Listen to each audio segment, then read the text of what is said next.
Dad, did Mom love me a lot? Like really, really a lot. Thomas smiled, his heart aching with that familiar bittersweet pang. Daisy, she loved you so much that every second, her eyes were searching for you. She would just kiss you and kiss you for hours. Tell me again how you met, she pleaded. Daisy was 16 now, a young woman by any measure, but when she wanted something, she could still summon the wide-eyed innocence of a little girl, a power Thomas was completely helpless against. Before we continue, I'd like to ask you to like this video. Your support is incredibly important to me. Thank you. And now enjoy the story. He settled back into his armchair, the firelight dancing in his eyes. All right. I was at a local dance with a girl I was planning to marry. And there across the room was your mother. She was with a guy too. But when I saw her and she saw me, it was like the whole world just stopped. We just stood there, staring at each other, unable to move. My date was pulling on my arm, hissing in my ear, and her date was trying to pull her away. That's how they finally dragged us apart. And then what? Daisy asked, leaning forward, even though she knew the story by heart. And then I spent the next 3 days turning the whole city upside down to find her.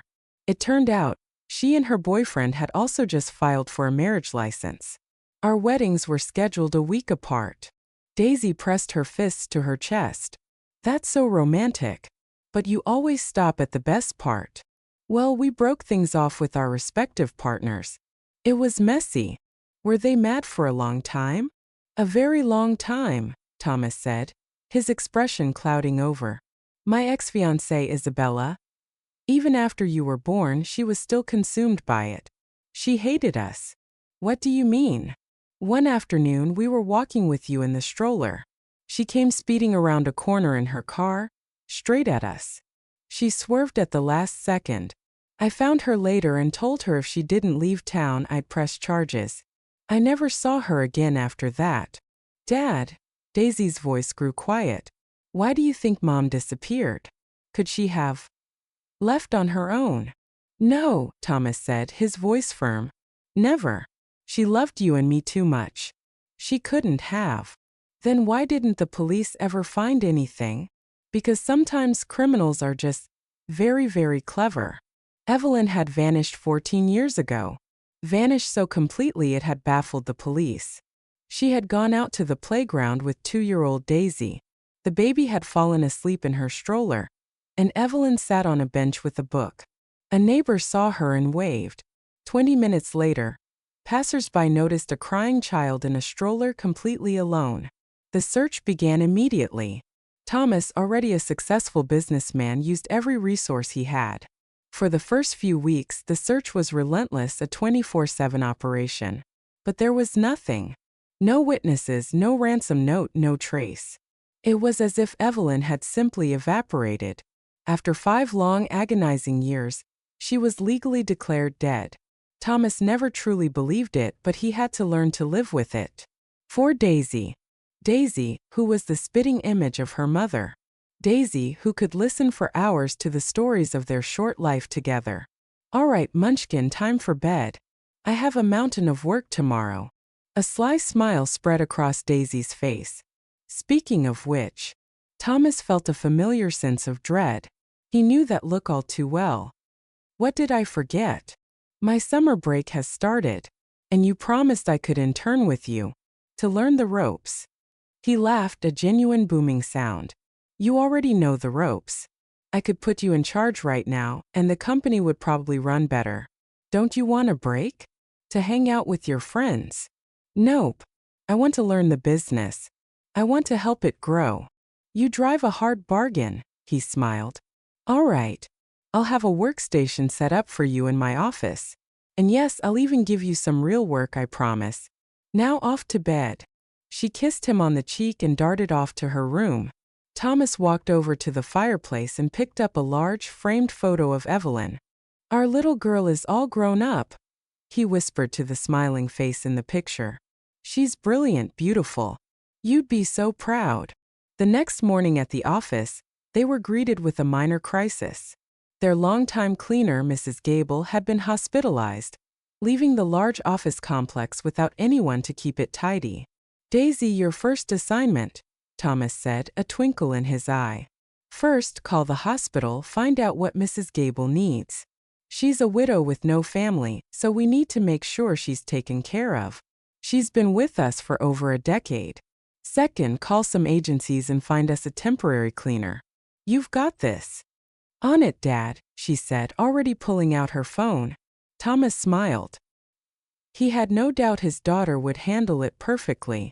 He dove into his work. The company was expanding and the workload was immense. How he wished he had a real partner to share the burden with. Around lunchtime, Daisy popped her head in. I believe we've earned a lunch break, Mr. CEO. As they walked out of the office, Thomas noticed a woman mopping the floors in the main hall. She was dressed entirely in black, with a scarf wrapped tightly around her head, obscuring her face. He gave Daisy a questioning look. The agencies were all booked, she explained with a shrug. This woman came in on her own. Said she heard we needed someone. She's a little strange. Doesn't talk to anyone. But she's a very thorough worker. I watched her. She's like a robot. You give her a task and she just does it perfectly. Well, as long as the place is clean, Thomas said, dismissing it. After lunch, they found the cleaner working just outside his office. Mr. Thompson, his secretary asked, is it okay for her to clean your office now? Yes, of course. I'll just grab my laptop. I won't be in the way. The cleaner, without looking up, shook her head. Daisy and Thomas settled at his large desk, trying to work while the woman moved silently around the room. Suddenly Daisy tensed, her body going rigid. Thomas looked at his daughter, concerned. She had stood up and was staring intently at the cleaner. Daisy? What is it? She leaned in, her lips close to his ear, her voice a choked whisper. Dad, look. Her earrings. They're exactly like the ones Mom was wearing the day she disappeared. Those were custom-made. How could a cleaner have the same pair? Thomas slowly lifted his gaze to the woman in black. Peeking out from under her scarf were the diamond and sapphire earrings. He would know them anywhere.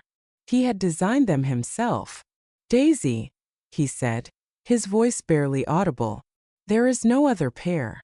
I designed them myself. His daughter's face went pale. Thomas stood up. Call the police, he told her in a low, steady voice.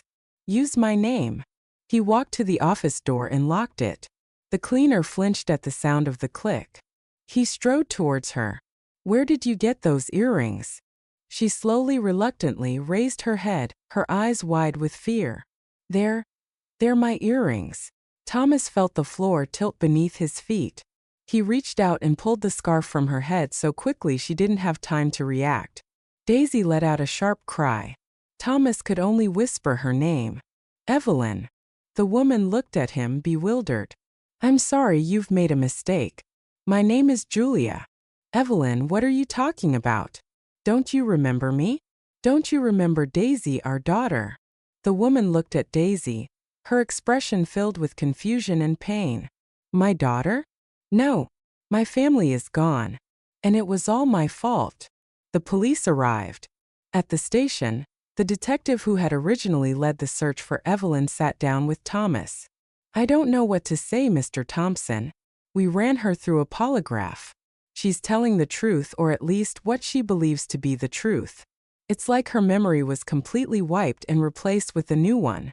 The DNA test will take a week, but I strongly advise you to talk to a specialist. A neurologist. Thomas pulled out his phone. Of course. His old friend, Dr. Miles, was the head of neurology at the best hospital in the state. He arrived within 15 minutes with a team and immediately recognized Evelyn. My God, he whispered. This is unbelievable. If you can convince her to be admitted to my clinic, I'll do everything I can to get to the bottom of this. Thomas walked into the room where Julia was sitting. She looked up at him, terrified. Please don't be afraid of me, he said gently. Can you tell me, how did you lose your family? I was a drunk, she whispered, her eyes downcast. I went crazy from the drinking and I burned our house down. Did you see this happen? No. People told me. And why weren't you in prison? Why can't you remember anything? Kind people helped me. They helped me stop drinking. I don't remember because I suppose I was always drunk. You don't look like an alcoholic, Thomas said softly. Do you remember anything from your childhood? Before you started drinking? She shook her head. Only what I've been told. Do you want to remember? He asked. Your real life. The woman looked up, a flicker of hope in her eyes. Is that possible? Yes. If you agree to stay in a clinic for a couple of weeks. No more. She thought for a moment then nodded. Will you let my work know? I don't want to lose my job. I'll take care of it, Thomas promised, his heart breaking. Dr. Miles called a week later. This is stranger than I thought, he said. Come to my office. This is the first case like this in my career, the doctor explained, pacing his office. I've read about it, of course. Forcing someone to forget, to change their entire identity. It's a terrifying process, usually involving extreme physical and psychological torture. I used hypnosis. I was able to speak with Evelyn. She's in there, Thomas. But bringing her back. It's dangerous. It could shatter her psyche. We have to risk it, Thomas said. Thomas and Daisy sat in the corner of the room. Julia lay on a couch, speaking in Evelyn's voice with her mannerisms. When Dr. Miles asked about her daughter, she smiled. Oh, my Daisy is the most wonderful little girl. The prettiest, smartest child I've ever seen. Dr. Miles looked at Thomas and Daisy, then clapped his hands sharply. Wake up. Julia shot up, her eyes wild with terror. She looked at Thomas and screamed. But before she could descend into hysterics, Daisy rushed to her, grabbing her hands. Mom! Mommy, please come back, she sobbed. We've missed you so much. It's me, Mom. It's Daisy. Julia stared at her, her gaze frantic, but slowly it began to soften. She sank back onto the couch, her hands still clutching Daisy's. Oh my God, she whispered. Daisy? How many years has it been? She looked around the room, her eyes landing on Thomas. And then she began to weep. The story that emerged was a nightmare. It was her. Isabella. His jilted ex-fiancée. She hadn't just been a psychology student. She had gone on to become a respected, pioneering psychiatrist specializing in experimental memory treatments. She and Evelyn's ex-boyfriend had orchestrated the kidnapping. For years, Isabella had kept Evelyn sedated in a private, unregistered clinic, using a combination of drugs and brutal psychological conditioning to systematically erase her identity and implant a new one. The story of a pathetic alcoholic who had killed her family. It was the ultimate revenge. To have them live in the same city for years, their paths almost crossing, but never truly finding each other. 2 weeks later, the police arrested Isabella. At the station, she looked at Thomas and Evelyn with pure, unadulterated hatred. I hoped you would live your whole lives side by side and never know, she hissed. I hate you. As they left the police station, Evelyn turned to him. Tim, is there someone else? He laughed. You think I could have lived without you? Daisy filled every second of my life. There was no room for anyone else. He turned her to face him. Nothing has changed, Ev. I still love you just as much as I did that day at the dance. I just wanted to give you time to get used to me again. She smiled, a real radiant smile. Why would I need time? For me, it's only been a moment. I loved you, then there was darkness, and now I've woken up and you're here. Thomas decided he wasn't ready to let her out of his sight for even a second. He booked a month-long trip to the sea for the three of them, handed the reins of his company to his deputies, and took his family away to make up for 14 lost years. If you enjoyed the story, please support me with a thumbs up. It's just one click for you, but it means the world to me. Thank you and be well.